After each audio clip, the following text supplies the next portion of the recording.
I give you facts. They don't give They are me not facts. What facts? They are fucking facts! What facts? Fuck you! What facts? Fuck you!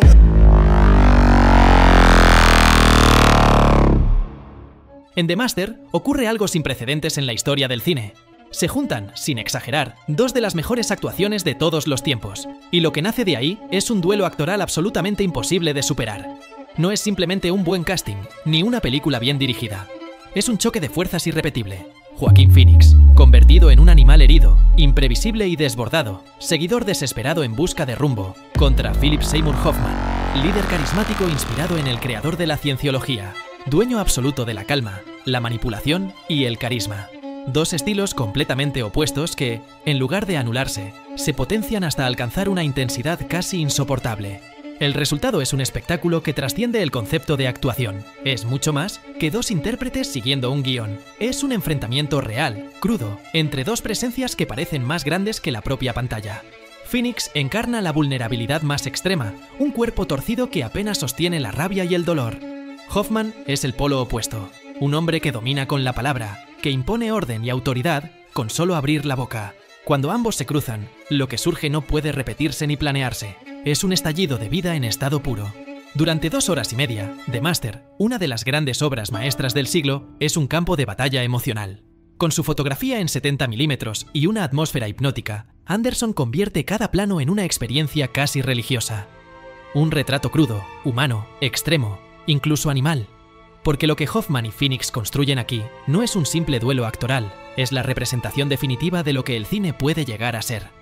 Para entender por qué este duelo es insuperable, es importante descubrir los que hasta entonces eran los mejores, los que crearon las bases, para que, en 2012, Paul Thomas Anderson enfrentara a Joaquín Phoenix y a Philip Seymour Hoffman en el duelo más legendario de todos los tiempos. So you never wanted a regular type life? The fuck is that? Barbecues and ball games?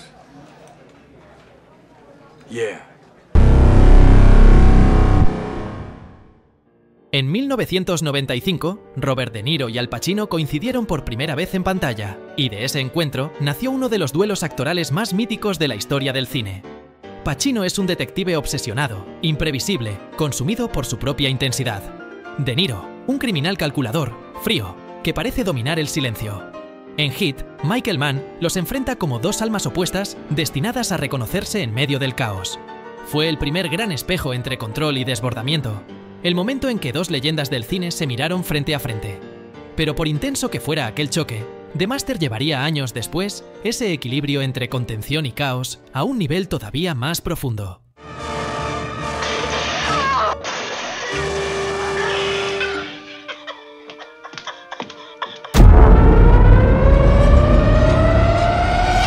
En 1962, Bette Davis y Joan Crawford llevaron su rivalidad más allá de la pantalla en ¿Qué fue de Baby Jane? Dos leyendas enfrentadas, no solo por sus personajes, sino por un odio real que convertía cada mirada en un arma.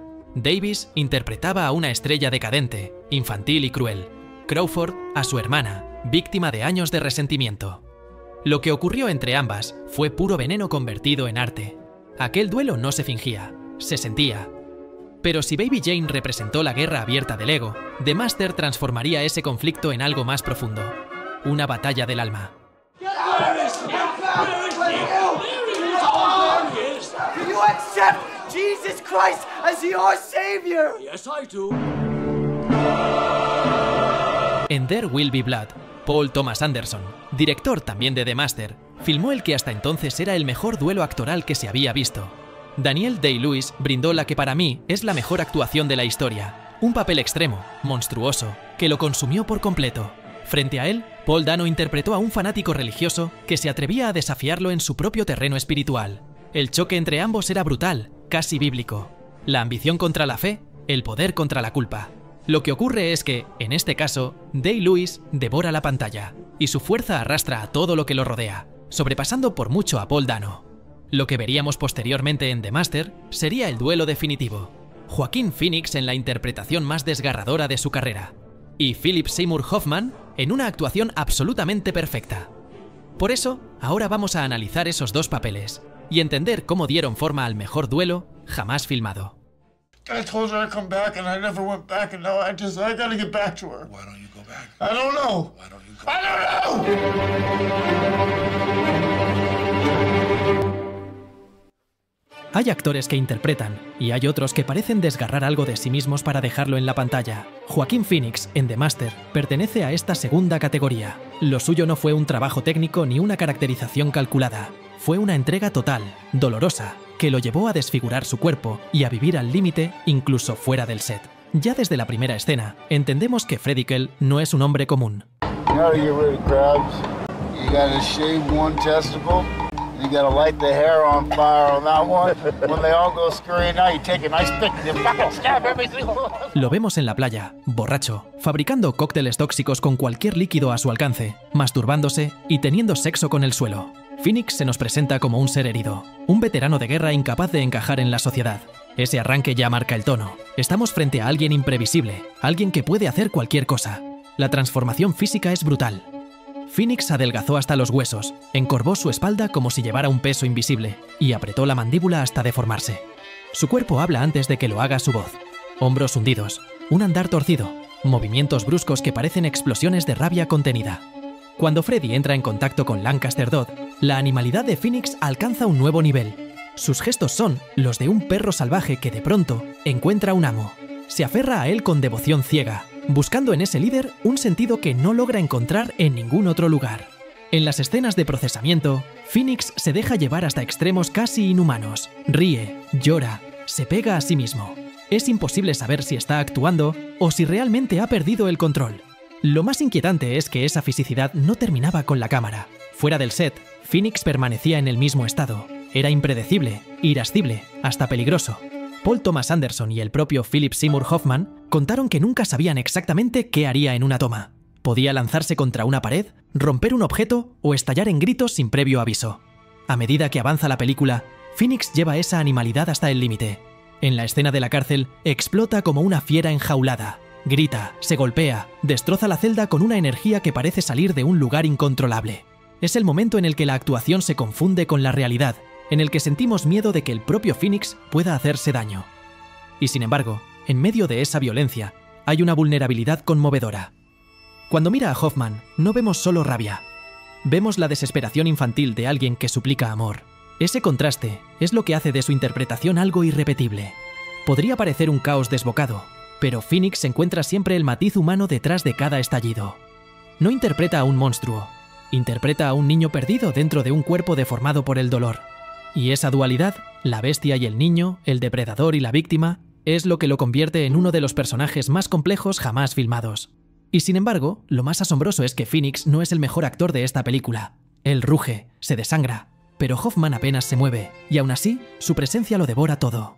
You seem to know the answers to your questions. Why do you ask? I'm sorry you're unwilling to defend your beliefs in any kind of rational Oh, way. if you already know the answers to your questions, then why ask? Pig fuck! Desde su primera aparición, Philip Seymour Hoffman impone un tipo de magnetismo completamente distinto. Mientras Freddy Quell es puro instinto, Lancaster Dodd es control absoluto. En su primera escena juntos, el barco, la copa en la mano, Hoffman no necesita hacer nada para dominar el plano a pesar de estar en bata. Su voz, su sonrisa y su serenidad bastan. Es la calma que precede a la tormenta. Y sin embargo, detrás de esa fachada de seguridad ya se intuye algo enfermizo, algo que también está a punto de romperse. Fuera del set, Hoffman se preparó como un predicador real.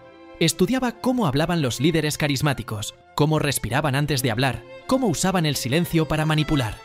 Paul Thomas Anderson decía que no necesitaba dirigirlo. Philip sabía exactamente quién era Lancaster Dodd desde la primera lectura. No interpretaba a un villano, sino a un hombre que cree de verdad en su poder, en su capacidad para salvar a los demás. En pantalla, Hoffman convierte cada palabra en hipnosis. Habla con una cadencia religiosa, modulando la voz como si dictara un sermón. Cuando sonríe, parece ofrecer amor. Cuando se enfada, la autoridad se vuelve divina. En la secuencia del procesamiento, su control absoluto contrasta con la furia de Phoenix. Mientras Freddy se retuerce, Hoffman lo observa sin parpadear, manteniendo la calma hasta que el silencio se vuelve insoportable. Es uno de esos momentos en los que entiendes que el verdadero poder está en quien no se mueve. A lo largo de la película, Hoffman construye a Dodd como un hombre que necesita creer en su propia mentira. Cada discurso, cada mirada a su esposa, cada gesto paternal hacia Freddy, es un intento desesperado por mantener viva una fe que se le escapa entre los dedos. Esa dualidad, entre líder y farsante, lo hace fascinante. Hoffman nunca buscaba el aplauso. En el rodaje, trataba a Phoenix con una mezcla de respeto y contención. Sabía que su compañero estaba en un estado impredecible, y en lugar de intentar igualar su intensidad, decidió ser el muro contra el que ese caos rebotara. Paul Thomas Anderson contaba que el contraste entre ambos se volvió real. Phoenix improvisaba, gritaba, se movía sin aviso. Hoffman permanecía quieto, inmóvil, esperando. Esa tensión entre improvisación y contención es la esencia del duelo. El momento en el que Dodd pierde los estribos, cuando le grita a quien se atreve a cuestionarlo, es demoledor porque ocurre después de tanto control. Hoffman entiende el poder de la pausa, el silencio previo al estallido. Y cuando finalmente rompe, el peso emocional es abrumador. No grita por odio, sino por miedo a perder su papel de Dios. A medida que avanza la película, Hoffman comienza a hablar como un hombre que sabe que su fe se derrumba, pero que necesita fingir que aún cree. Pero todo lo anterior era solo una preparación, porque ahora llega el choque final. Phoenix contra Hoffman, caos contra orden, el duelo más grande en la historia del cine. I'm done. You're fucking lazy. No, you make shit You're up. fucking lazy. I make shit up. Family hate you. Oh, Your son hates you. Oh, they do. Who Your son fucking hates likes you? Desde el primer momento en que Joaquín Phoenix y Philip Seymour Hoffman se cruzan, se siente que algo fuera de lo común está a punto de ocurrir. No es un simple encuentro entre personajes, es el choque de dos fuerzas que no pueden coexistir. Phoenix entra en cuadro como una bestia desconcertada, temblando entre la obediencia y la furia. Hoffman, en cambio, parece un dios que observa con calma a su criatura. En esa primera conversación, sus miradas se miden como si cada silencio fuera un disparo. Y entonces, en el procesamiento, Paul Thomas Anderson los coloca frente a frente, sin trucos, sin distracciones. Dos cuerpos, dos respiraciones, dos formas opuestas de existir. Phoenix se retuerce, ríe, llora, se transforma. Hoffman lo mira con una serenidad hipnótica, midiendo cada pausa como si fuera un golpe, repitiendo preguntas con una precisión casi inhumana para quebrarlos psicológicamente. No hay cortes, no hay música, solo la cámara fija y el tiempo detenido entre ellos. Do you regret this? No. Where's your mother? I don't know, Moody. Infringement.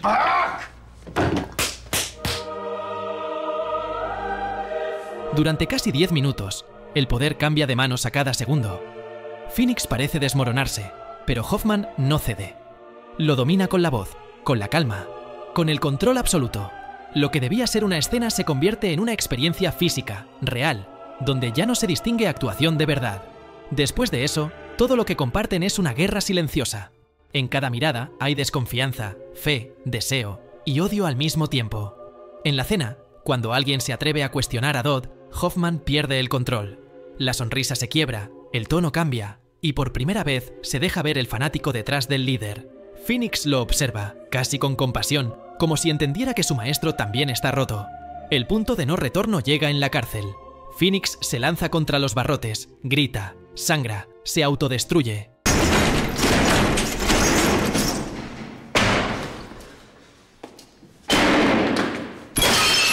Hoffman lo enfrenta sin moverse, lanzando cada palabra como un cuchillo. En el rodaje, aquella escena fue una guerra real. Anderson dejó las cámaras rodando sin cortar durante minutos, permitiendo que la tensión creciera hasta lo insoportable. Your spirit was free. Moving from body to the next body. Free.